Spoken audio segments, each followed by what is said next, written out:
परिचय। हम यहाँ क्यों हैं? प्रस्तुत लेख महान थाई फॉरेस्ट ट्रेडिशन के भिक्खु अजान का एक अत्यंत गहरा और सीधे दिल को छूने वाला धर्म डिस्कोर्स है। इसका मूल शीर्षक वाई आर वी हियर है। यह उपदेश उन्होंने अपने जीवन के उस पड़ाव पर दिया था जब उनका शरीर बीमारी और बुढ़ापे के कारण बहुत कमजोर हो चुका था। अपनी शारीरिक स्थिति को ही एक जीवंत उदाहरण बनाते हुए अजान हमें इस जीवन की सबसे बड़ी सच्चाई दिखाते हैं। बर्फ के पिघलते हुए टुकड़े जैसे बिल्कुल नेचुरल और सरल उदाहरणों का उपयोग करके वह हमें बताते हैं कि कैसे हमारा शरीर जन्म के समय से ही लगातार पतन की ओर बढ़ रहा है और यह सब अनित्य है। वह हमें बाहरी चीजों, रिश्तों और हाउसहोल्ड जीवन में फंसने से मिलने वाले दुख के प्रति सावधान करते हैं। इस पूरी बातचीत में उनका मुख्य संदेश बहुत ही स्पष्ट है। बाहरी दुनिया में, धन दौलत में या अन्य लोगों में हमें कभी कोई पक्की शरण नहीं मिल सकती।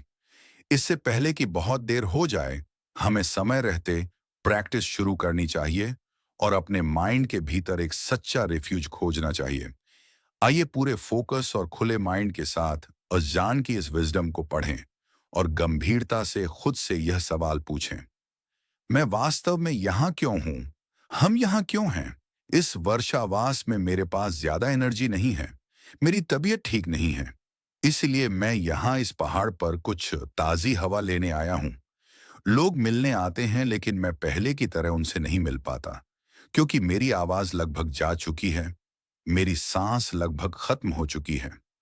आप इसे एक आशीर्वाद मान सकते हैं कि अभी भी यह शरीर यहाँ बैठा है, जिसे आप सब देख सकते हैं। यह अपने आप में एक आशीर्वाद है। जल्द ही आप इसे नहीं देखेंगे, सांस खत्म हो जाएगी, आवाज चली जाएगी। वे अपने सहायक कारणों के अनुसार चलेंगे, जैसे सभी कंपाउंडेड चीजें होती हैं। भगवान बुद्ध ने इसे क्षय वयम कहा है, सभी कंडीशन फिनोमेना का पतन और विनाश।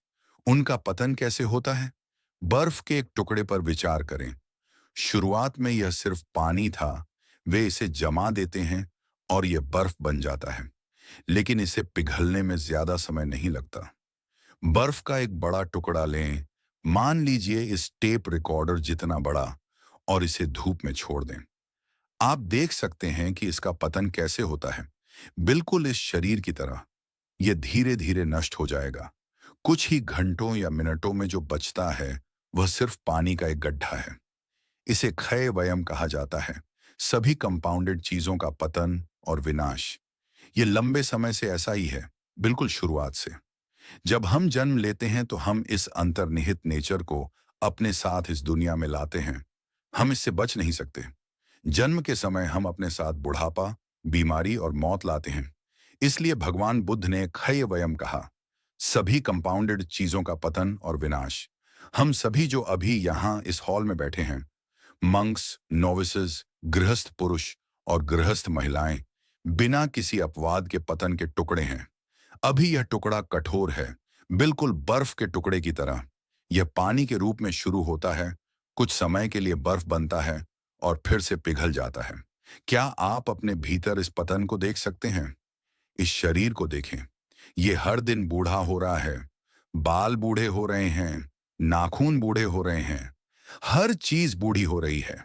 आप पहले ऐसे नहीं थे, है ना? आप शायद इससे बहुत छोटे थे। अब आप बड़े हो गए हैं और परिपक्व हो गए हैं। अब से आपका पतन होगा, नेचर के रास्ते पर चलते हुए। शरीर का पतन बिल्कुल बर्फ के टुकड़े की तरह होता है। जल्द ही बर्फ के टुकड़े की तरह यह सब खत्म हो जाएगा। सभी शरीर पृथ्वी, जल, वायु और अग्नि के 4 तत्वों से बने हैं। शरीर पृथ्वी, जल, वायु और अग्नि का संगम है, जिसे हम आगे चलकर एक व्यक्ति कहते हैं। शुरुआत में यह कहना मुश्किल है कि आप इसे क्या कह सकते हैं, लेकिन अब हम इसे एक व्यक्ति कहते हैं। हम इसके साथ इन्फैचुएटेड हो जाते हैं, यह कहते हुए कि यह एक पुरुष है, एक महिला है।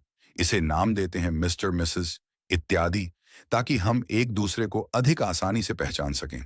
लेकिन वास्तव में वहां कोई नहीं है। वहां पृथ्वी, जल, वायु और अग्नि है। जब वे इस ज्ञात फॉर्म में एक साथ आते हैं तो हम परिणाम को एक व्यक्ति कहते हैं। अब इसे लेकर उत्साहित मत हों। अगर आप वास्तव में इसमें गहराई से देखें तो वहां कोई नहीं है। शरीर में जो ठोस है, मांस, त्वचा, हड्डियां इत्यादि, उन्हें पृथ्वी तत्व कहा जाता है। शरीर के वे पहलू जो तरल हैं वे जल तत्व हैं। शरीर में गर्मी की क्षमता अग्नि तत्व है, जबकि शरीर में दौड़ने वाली हवाएं वायु तत्व हैं। वॉटपाह पोंग में हमारे पास एक शरीर है जो न तो पुरुष है और न ही महिला। यह मुख्य हॉल में लटकता हुआ एक कंकाल है। इसे देखकर आपको यह फीलिंग नहीं आती कि यह एक आदमी है या एक औरत। लोग एक दूसरे से पूछते हैं कि यह एक आदमी है या एक औरत, और वे बस एक दूसरे को खाली नजरों से देख सकते हैं। यह केवल एक कंकाल है। सारी त्वचा और मांस जा चुके हैं। लोग इन चीजों से अनजान हैं। कुछ लोग वॉट पाह पोंग जाते हैं, मुख्य हॉल में जाते हैं, कंकालों को देखते हैं और फिर तुरंत दौड़ते हुए बाहर आ जाते हैं। वे देखना बर्दाश्त नहीं कर सकते। वे डरते हैं, कंकालों से डरते हैं। मुझे लगता है कि इन लोगों ने पहले कभी खुद को नहीं देखा है। कंकालों से डरते हैं। वे एक कंकाल के महान मूल्य पर विचार नहीं करते। मोनास्ट्री तक पहुंचने के लिए उन्हें कार में बैठना पड़ा या चलना पड़ा। अगर उनके पास हड्डियां नहीं होती तो वे कैसे होते? क्या वे उस तरह से चल पाते? लेकिन वे वॉट पाह पोंग तक अपनी कार चलाते हैं, मुख्य हॉल में जाते हैं, कंकालों को देखते हैं और सीधे दौड़कर वापस बाहर आ जाते हैं।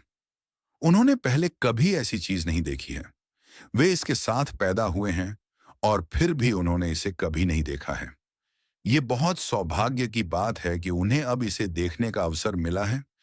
यहां तक कि बड़े लोग भी कंकालों को देखकर डर जाते हैं।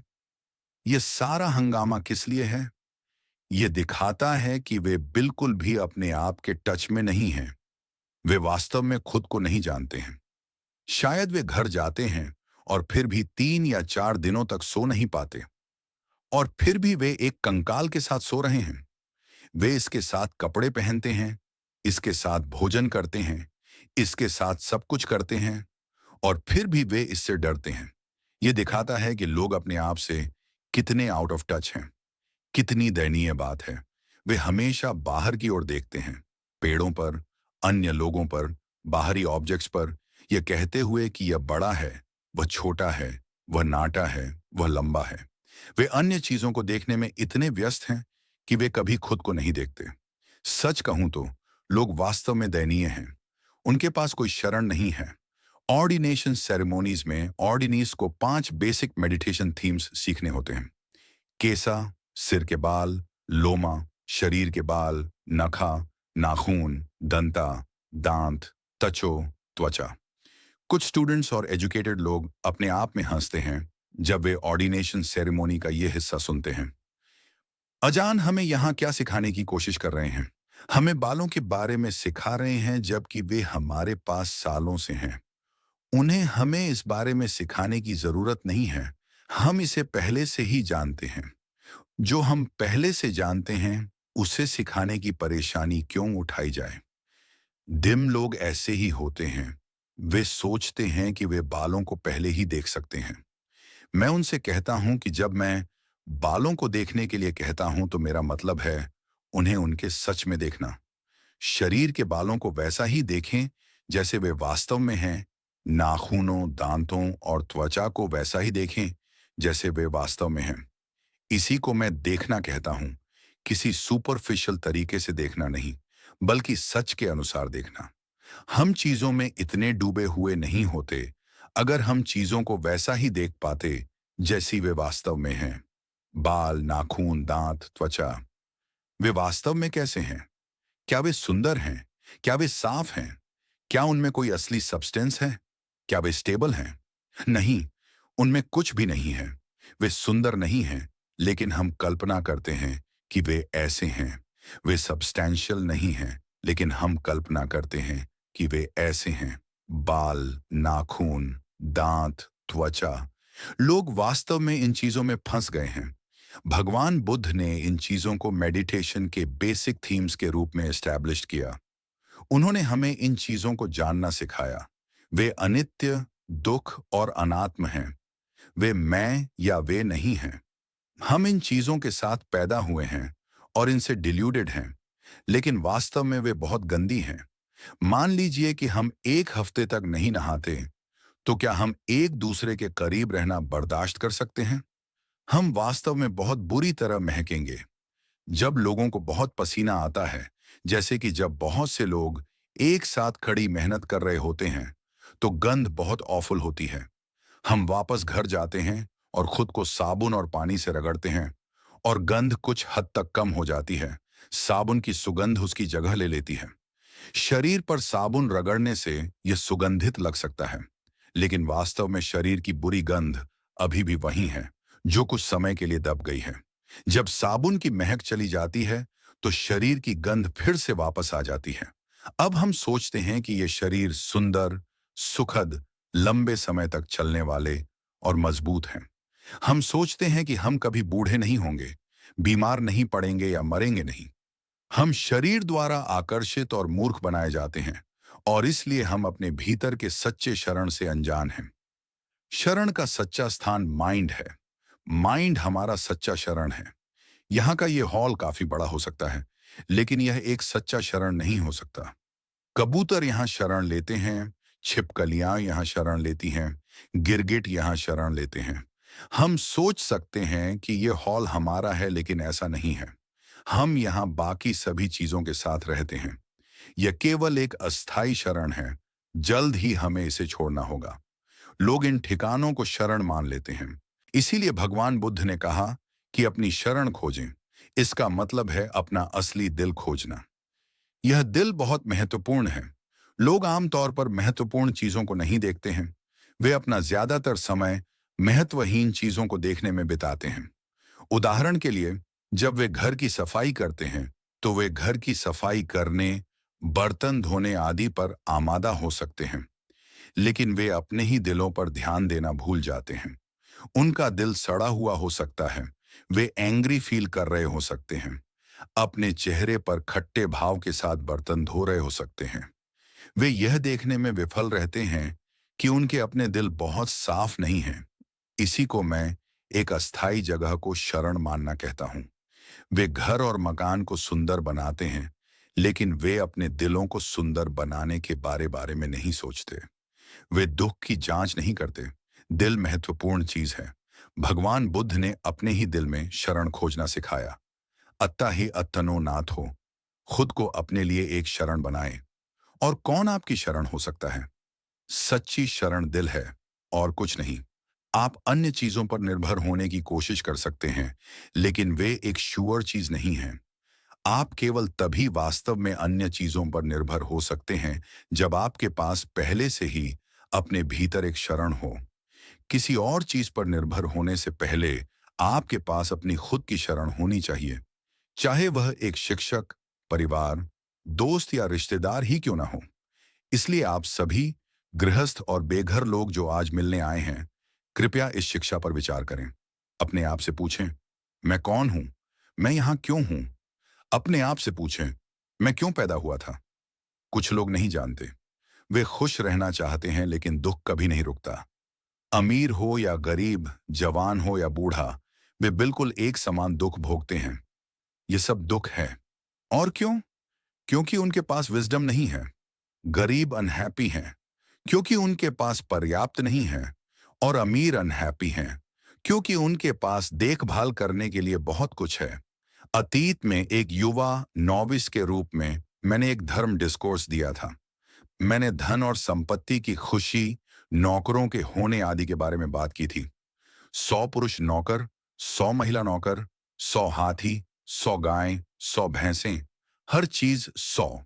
आम लोगों ने वास्तव में इसे बहुत पसंद किया। लेकिन क्या आप 100 भैंसों की देखभाल करने की कल्पना कर सकते हैं? या 100 गायें, 100 पुरुष और महिला नौकर? क्या आप उन सभी की देखभाल करने की कल्पना कर सकते हैं? क्या वह मजेदार होगा? लोग चीजों के इस पहलू पर विचार नहीं करते। उनके पास चीजों को पाने की चाहत होती है। गायें, भैंसें, नौकर, सैकड़ों की संख्या में होने की। लेकिन मैं कहता हूं कि 50 भैंसें ही बहुत ज्यादा होंगी। उन सभी जानवरों के लिए रस्सी बांधना ही पहले से बहुत ज्यादा होगा। लेकिन लोग इस पर विचार नहीं करते। वे केवल पाने के प्लेजर के बारे में सोचते हैं। वे इसमें शामिल परेशानी पर विचार नहीं करते। यदि हमारे पास विजडम नहीं है, तो हमारे चारों ओर की हर चीज दुख का एक स्रोत होगी। यदि हम समझदार हैं, तो ये चीजें हमें दुख से बाहर निकालेंगी। आंखें, कान, नाक, जीभ, शरीर और माइंड। आंखें जरूरी नहीं कि अच्छी चीजें हों, आप जानते हैं। यदि आप खराब मूड में हैं, तो केवल दूसरे लोगों को देखने से ही आपको गुस्सा आ सकता है और आपकी नींद उड़ सकती है, या आप दूसरों के प्यार में पड़ सकते हैं। प्यार भी दुख है यदि आपको वह नहीं मिलता जो आप चाहते हैं। प्यार और नफरत दोनों दुख हैं, चाहत के कारण। चाहना दुख है, न चाहना भी दुख है। चीजों को प्राप्त करने की चाहत, भले ही आप उन्हें पा लें, यह फिर भी दुख है, क्योंकि आपको डर रहता है कि आप उन्हें खो देंगे। वहां केवल दुख है, आप उसके साथ कैसे जीने वाले हैं। आपके पास एक बड़ा शानदार घर हो सकता है, लेकिन अगर आपका दिल अच्छा नहीं है, तो यह कभी भी वास्तव में वैसा काम नहीं करता जैसा आपने उम्मीद की थी। इसीलिए आप सभी को अपने भीतर देखना चाहिए। हम क्यों पैदा हुए थे? क्या हम वास्तव में इस जीवन में कभी कुछ अटेन करते हैं? यहाँ गांवों में लोग बचपन से ही चावल बोना शुरू कर देते हैं। जब वे 17 या 18 के होते हैं, तो वे भागकर शादी कर लेते हैं, इस डर से कि उनके पास अपना फॉर्चून बनाने के लिए पर्याप्त समय नहीं होगा। वे कम उम्र से ही काम करना शुरू कर देते हैं, यह सोचकर कि वे इस तरह अमीर हो जाएंगे। वे 70 या 80 या यहाँ तक कि 90 साल की उम्र तक चावल बोते हैं। मैं उनसे पूछता हूँ, जिस दिन से आप पैदा हुए हैं, आप काम कर रहे हैं। अब जाने का समय लगभग आ गया है। आप अपने साथ क्या ले जाने वाले हैं? वे नहीं जानते कि क्या कहें। वे बस इतना कह पाते हैं, मुझे क्या पता। हमारे यहाँ इन हिस्सों में एक कहावत है, रास्ते में जामुन तोड़ने में मत उलझो, इससे पहले कि आपको पता चले रात हो जाती है। बस इस मुझे क्या पता की वजह से वे न इधर के हैं न उधर के, बस एक मुझे क्या पता से संतुष्ट हैं। जामुन के पेड़ की डालियों के बीच बैठे हैं, खुद को जामुन से ठूंस रहे हैं। मुझे क्या पता, मुझे क्या पता। जब आप अभी जवान होते हैं, तो आप सोचते हैं कि सिंगल रहना इतना अच्छा नहीं है। आप थोड़ा अकेला फील करते हैं, इसलिए आप साथ रहने के लिए एक पार्टनर ढूंढ लेते हैं। दो लोगों को एक साथ रख दें और वहां फ्रिक्शन होता है। अकेले रहना बहुत शांत है, लेकिन दूसरों के साथ रहने में फ्रिक्शन है। जब बच्चे छोटे होते हैं, तो माता पिता सोचते हैं, जब वे बड़े हो जाएंगे तो हम बेहतर स्थिति में होंगे। वे अपने बच्चों को पालते हैं, उनमें से 3, 4 या 5 को, यह सोचकर कि जब बच्चे बड़े हो जाएंगे तो उनका बोझ हल्का हो जाएगा। लेकिन जब बच्चे बड़े हो जाते हैं, तो वे और भी भारी हो जाते हैं। लकड़ी के दो टुकड़ों की तरह, एक बड़ा और एक छोटा। आप छोटे वाले को फेंक देते हैं और बड़े वाले को ले लेते हैं, यह सोचकर कि यह हल्का होगा, लेकिन निश्चित रूप से ऐसा नहीं है। जब बच्चे छोटे होते हैं, तो वे आपको बहुत परेशान नहीं करते हैं, बस कभी कभार चावल का एक गोला और एक केला। जब वे बड़े हो जाते हैं, तो वे मोटरसाइकिल या कार चाहते हैं। खैर, आप अपने बच्चों से प्यार करते हैं, आप मना नहीं कर सकते, इसलिए आप उन्हें वह देने की कोशिश करते हैं जो वे चाहते हैं। प्रॉब्लम्स। कभी कभी माता पिता इसके ऊपर बहस में पड़ जाते हैं। जाकर उसके लिए कार मत खरीदो, हमारे पास पर्याप्त पैसे नहीं हैं। लेकिन जब आप अपने बच्चों से प्यार करते हैं, तो आपको कहीं से पैसे उधार लेने पड़ते हैं। शायद माता पिता को अपने बच्चों की चाहत पूरी करने के लिए खुद बिना उन चीजों के रहना पड़े। फिर शिक्षा की बात आती है। जब वे अपनी पढ़ाई पूरी कर लेंगे, तो हम ठीक हो जाएंगे। पढ़ाई का कोई अंत नहीं है, वे क्या खत्म करने वाले हैं। केवल भगवान बुद्ध के विज्ञान में ही पूर्णता का एक बिंदु है, बाकी सभी विज्ञान बस गोल गोल घूमते हैं। अंत में यह एक असली हेडेक है। अगर किसी घर में 4 या 5 बच्चे हैं, तो माता पिता हर दिन बहस करते हैं। जो दुख भविष्य में इंतजार कर रहा है, उसे हम देखने में विफल रहते हैं। हम सोचते हैं कि यह कभी नहीं होगा। जब यह होता है, तब हम जानते हैं उस तरह का दुख, हमारे शरीर में अंतर्निहित दुख, उसे पहले से देख पाना मुश्किल है।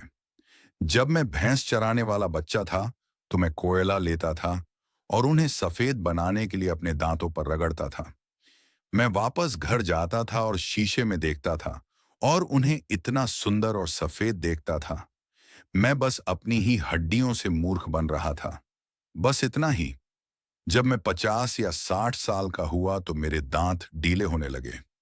जब दांत गिरने लगते हैं तो बहुत दर्द होता है। जब आप खाते हैं तो ऐसा फील होता है जैसे आपको मुंह में लात मारी गई हो। यह वास्तव में बहुत दर्द देता है। मैं इस अनुभव से पहले ही गुजर चुका हूं, इसलिए मैंने डेंटिस्ट से कहकर वे सब निकलवा दिए। अब मेरे पास नकली दांत हैं। मेरे असली दांत मुझे इतनी परेशानी दे रहे थे कि मैंने वे सब एक साथ निकलवा दिए। एक ही बार में 16। डेंटिस्ट एक बार में 16 दांत निकालने से हिचकिचा रहा था, लेकिन मैंने उसे कहा, बस उन्हें निकाल दो, मैं कॉन्सिक्वेंसेस भुगत लूंगा। इसलिए उसने वे सब एक साथ निकाल दिए।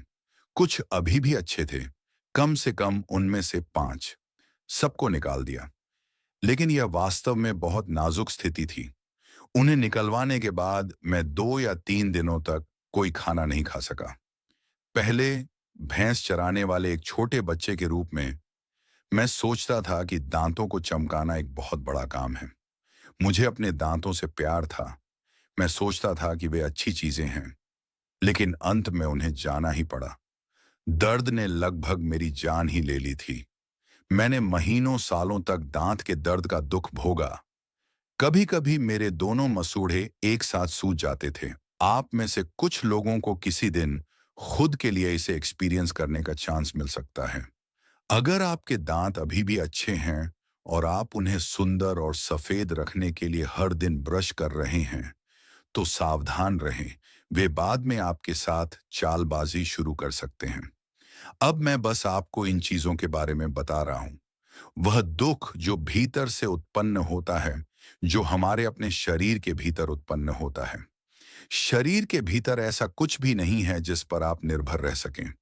जब आप अभी जवान हैं तो ये इतना बुरा नहीं है, लेकिन जैसे जैसे आप बड़े होते हैं चीजें टूटने लगती हैं। हर चीज बिखरने लगती है। कंडीशंस अपने नेचुरल रास्ते पर चलती हैं। चाहे हम उन पर हंसें या रोए, वे बस अपने रास्ते पर चलते हैं। हम कैसे जीते हैं या मरते हैं, इससे कोई फर्क नहीं पड़ता। उन्हें कोई फर्क नहीं पड़ता। और ऐसा कोई ज्ञान या विज्ञान नहीं है जो चीजों के इस नेचुरल कोर्स को रोक सके। आप किसी डेंटिस्ट से अपने दांत दिखा सकते हैं, लेकिन भले ही वह उन्हें ठीक कर दे, वे अंततः अपने नेचुरल रास्ते पर ही जाते हैं। अंततः डेंटिस्ट को भी वही परेशानी होती है। अंत में हर चीज बिखर जाती है। ये ऐसी चीजें हैं जिन पर हमें कॉन्टेम्पलेट करना चाहिए, जबकि हमारे पास अभी भी कुछ ऊर्जा है। हमें जवान रहते हुए प्रैक्टिस करनी चाहिए। अगर आप पुण्य कमाना चाहते हैं तो जल्दी करें, और ऐसा करें, इसे केवल बूढ़े लोगों पर मत छोड़ें। ज्यादातर लोग बस बूढ़े होने तक इंतजार करते हैं, इससे पहले कि वे किसी मॉनेस्ट्री में जाएं और धर्म की प्रैक्टिस करने की कोशिश करें। महिलाएं और पुरुष एक ही बात कहते हैं, पहले मुझे बूढ़ा होने दो। मुझे नहीं पता कि वे ऐसा क्यों कहते हैं। क्या किसी बूढ़े व्यक्ति में बहुत ऊर्जा होती है? उन्हें किसी जवान व्यक्ति के साथ दौड़ लगाने की कोशिश करने दें और देखें कि क्या अंतर है। वे इसे बूढ़े होने तक क्यों छोड़ देते हैं, जैसे कि वे कभी मरने वाले नहीं हैं। जब वे 50 या 60 साल या उससे अधिक के हो जाते हैं, अरे दादी, चलो मॉनेस्ट्री चलते हैं। तुम लोग जाओ, मेरे कान अब उतने अच्छे नहीं हैं। आप समझे मेरे कहने का क्या मतलब है? जब उसके कान अच्छे थे तो वह क्या सुन रही थी? मुझे क्या पता। बस जामुन के साथ समय बर्बाद कर रही थी। अंततः जब उसके कान चले जाते हैं तो वह मंदिर जाती है। यह होपलेस है। वह उपदेश सुनती है, लेकिन उसे इसका कोई क्लू नहीं है कि वे क्या कह रहे हैं। लोग धर्म की प्रैक्टिस करने के बारे में सोचने से पहले तब तक इंतजार करते हैं जब तक उनका शरीर पूरी तरह से साथ नहीं छोड़ देता। आज की यह बातचीत आप में से उन लोगों के लिए यूजफुल हो सकती है जो इसे समझ सकते हैं। ये वे चीजें हैं जिन्हें आपको ऑब्जर्व करना शुरू कर देना चाहिए। वे हमारी विरासत हैं। वे धीरे धीरे भारी और भारी होते जाएंगे, हम में से प्रत्येक के सहने के लिए एक बोझ। अतीत में मेरे पैर मजबूत थे, मैं दौड़ सकता था। अब बस आस पास चलने में ही वे भारी फील होते हैं। पहले मेरे पैर मुझे ले जाते थे, अब मुझे उन्हें ले जाना पड़ता है। जब मैं बच्चा था तो मैं बूढ़े लोगों को अपनी जगह से उठते हुए देखता था। ओह, उठते हुए वे कराहते हैं। ओह, वहां हमेशा यह ओह होता है। लेकिन वे नहीं जानते कि वह क्या है जो उन्हें उस तरह कराहने पर मजबूर करता है। यहां तक कि जब स्थिति इस हद तक पहुंच जाती है, तो भी लोग शरीर के इस अभिशाप को नहीं देखते हैं। आप कभी नहीं जानते कि आप कब इससे अलग होने वाले हैं। जो चीज इस सारे दर्द का कारण बन रही है, वह बस कंडीशंस हैं जो अपने नेचुरल रास्ते पर चल रही हैं। लोग इसे गठिया, र्यूमेटिज्म, गाउट और इसी तरह के नाम देते हैं। डॉक्टर दवाएं लिखता है, लेकिन यह कभी पूरी तरह से ठीक नहीं होता। अंत में यह बिखर जाता है। यहां तक कि डॉक्टर भी। ये कंडीशंस हैं जो अपने नेचुरल रास्ते पर आगे बढ़ रही हैं। यही उनका तरीका है, यही उनका नेचर है। अब इसे देखिए। अगर आप इसे एडवांस में देखते हैं, तो आप बेहतर स्थिति में होंगे। जैसे कि अपने सामने रास्ते पर एक जहरीले सांप को देखना। अगर आप उसे वहां देखते हैं, तो आप उसके रास्ते से हट सकते हैं और दस से जाने से बच सकते हैं। अगर आप इसे नहीं देखते हैं, तो आप चलते रह सकते हैं और उस पर कदम रख सकते हैं और फिर यह काटता है। अगर दुख उत्पन्न होता है, तो लोग नहीं जानते कि क्या किया जाए, इसका इलाज करने के लिए कहाँ जाए। वे दुख से बचना चाहते हैं, वे इससे मुक्त होना चाहते हैं, लेकिन वे नहीं जानते कि जब यह उत्पन्न होता है, तो इसका इलाज कैसे किया जाए। और वे इसी तरह तब तक जीते रहते हैं जब तक वे बूढ़े नहीं हो जाते और बीमार नहीं पड़ जाते और मर नहीं जाते। पुराने समय में यह कहा जाता था कि यदि कोई व्यक्ति बुरी तरह से बीमार है, तो उसके किसी करीबी रिश्तेदार को उसके कान में बुद्धो बुद्धो फुसफुसाना चाहिए। वे बुद्धों के साथ क्या करने वाले हैं? बुद्धो उनके लिए क्या काम आएगा जब वे लगभग चिता पर हैं? जब वे जवान और स्वस्थ थे, तब उन्होंने बुद्धो क्यों नहीं सीखा? अब जब सांसें रुक रुक कर आ रही हैं, तो आप पास जाते हैं और कहते हैं, माँ, बुद्धो बुद्धो। अपना समय क्यों बर्बाद कर रहे हैं? आप केवल उन्हें कंफ्यूज करेंगी। उन्हें शांति से जाने दें। लोग नहीं जानते कि अपने ही दिलों के भीतर की प्रॉब्लम्स को कैसे सॉल्व किया जाए। उनके पास कोई शरण नहीं है। वे आसानी से गुस्सा हो जाते हैं और उनकी बहुत सी चाहतें होती हैं। ऐसा क्यों है? क्योंकि उनके पास कोई शरण नहीं है। जब लोगों की नई नई शादी होती है, तो वे एक साथ ठीक से रह सकते हैं, लेकिन 50 साल या उसके आसपास की उम्र के बाद वे एक दूसरे को नहीं समझ सकते। पत्नी जो भी कहती है, पति को वह इंटॉलरेबल लगता है। पति जो भी कहता है, पत्नी नहीं सुनेगी। वे एक दूसरे की ओर पीठ कर लेते हैं। अब मैं बस बात कर रहा हूं क्योंकि मेरा पहले कभी कोई परिवार नहीं रहा है।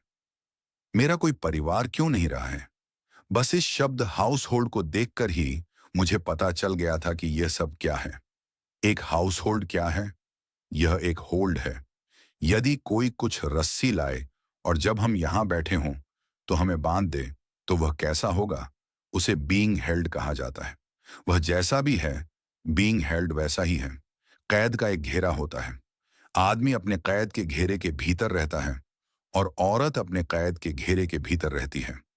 जब मैं इस शब्द हाउस होल्ड को पढ़ता हूं, यह एक भारी शब्द है। यह शब्द कोई छोटी बात नहीं है। यह एक असली किलर है। यह शब्द होल्ड दुख का एक प्रतीक है। आप कहीं नहीं जा सकते। आपको अपने कैद के घेरे के भीतर ही रहना होगा। अब हम हाउस शब्द पर आते हैं। इसका मतलब है वह जो हैसल करता है। क्या आपने कभी मिर्च भूनी है? पूरा घर खांसता और छींकता है। यह शब्द हाउस होल्ड कंफ्यूजन लाता है। यह परेशानी मोल लेने लायक नहीं है। इस शब्द के कारण ही मैं एक मंक बन सका और मैंने कभी चीवर नहीं उतारा। हाउस होल्ड डरावना है। आप फंस गए हैं और कहीं नहीं जा सकते। बच्चों के साथ प्रॉब्लम्स, पैसों के साथ और बाकी सब। लेकिन आप कहाँ जा सकते हैं? आप बंधे हुए हैं। वहां बेटे और बेटियां हैं। आपके मरने के दिन तक बहुत सारे आर्ग्यूमेंट्स हैं। और चाहे कितना भी दुख क्यों ना हो, जाने के लिए कोई और जगह नहीं है। आंसू बहते हैं और वे बहते ही रहते हैं। इस हाउस होल्ड के साथ आंसू कभी खत्म नहीं होंगे, आप जानते हैं। अगर कोई हाउस होल्ड नहीं है तो आप आंसुओं को खत्म कर सकते हैं, लेकिन अन्यथा नहीं। इस मामले पर कंसिडर करें। अगर आपका अभी तक इससे सामना नहीं हुआ है तो बाद में हो सकता है। कुछ लोग पहले ही एक निश्चित लेवल तक इसे एक्सपीरियंस कर चुके हैं। कुछ लोग पहले ही अपनी सहन शक्ति के अंत पर हैं। क्या मैं रुकूंगा या मैं जाऊंगा? वॉट पाहापोंग में लगभग 70 या 80 कुटी हैं। जब वे लगभग भर जाती हैं तो मैं प्रभारी मंक को कुछ खाली रखने के लिए कहता हूं, सिर्फ इसलिए कि अगर किसी की अपने स्पाउस के साथ बहस हो जाए। और निश्चित रूप से कुछ ही समय में एक महिला अपने बैग के साथ आएगी। मैं इस दुनिया से तंग आ चुकी हूं, लुआंगपोर। अरे, ऐसा मत कहो, वे शब्द वास्तव में भारी हैं। फिर पति आता है और कहता है कि वह भी तंग आ चुका है। मॉनेस्ट्री में 2 या 3 दिनों के बाद उनकी यह वर्ल्ड वेरीनेस गायब हो जाती है। वे कहते हैं कि वे तंग आ चुके हैं, लेकिन वे बस खुद को मूर्ख बना रहे हैं। जब वे एक कुटी में जाते हैं और अकेले शांति में बैठते हैं, तो थोड़ी देर बाद विचार आते हैं, पत्नी कब आकर मुझे घर चलने के लिए कहेगी? वे वास्तव में नहीं जानते कि क्या चल रहा है।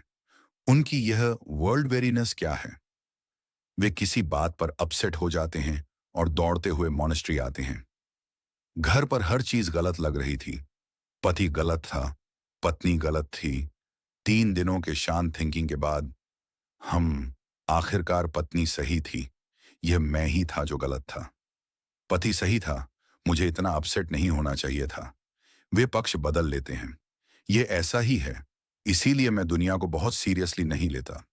मैं पहले से ही इसके उतार चढ़ाव जानता हूं, इसीलिए मैंने एक मंक के रूप में जीने का फैसला किया है। मैं आज की इस बातचीत को आप सभी के लिए होमवर्क के रूप में प्रेजेंट करना चाहूंगा। चाहे आप खेतों में हों या शहर में काम कर रहे हों, इन शब्दों को लें और इन पर विचार करें। मैं क्यों पैदा हुआ था? मैं अपने साथ क्या ले जा सकता हूं? अपने आप से बार बार पूछें। अगर आप अक्सर अपने आप से ये सवाल पूछते हैं तो आप वाइज बन जाएंगे। अगर आप इन चीजों पर रिफ्लेक्ट नहीं करते हैं तो आप इग्नोरेंट बने रहेंगे। आज की बातचीत को सुनकर आपको कुछ समझ मिल सकती है। अगर अभी नहीं, तो शायद जब आप घर पहुंचेंगे। शायद आज शाम को। जब आप बातचीत सुन रहे होते हैं तो हर चीज शांत होती है, लेकिन शायद कार में चीजें आपका इंतजार कर रही हों। जब आप कार में बैठते हैं तो वह आपके साथ अंदर आ सकती है। जब आप घर पहुंचते हैं तो यह सब क्लियर हो सकता है। ओह, तो लुआंग पोर का यह मतलब था। मैं इसे पहले नहीं देख सका था। मुझे लगता है कि आज के लिए इतना ही काफी है। अगर मैं बहुत देर तक बात करता हूं तो यह बूढ़ा शरीर थक जाता है।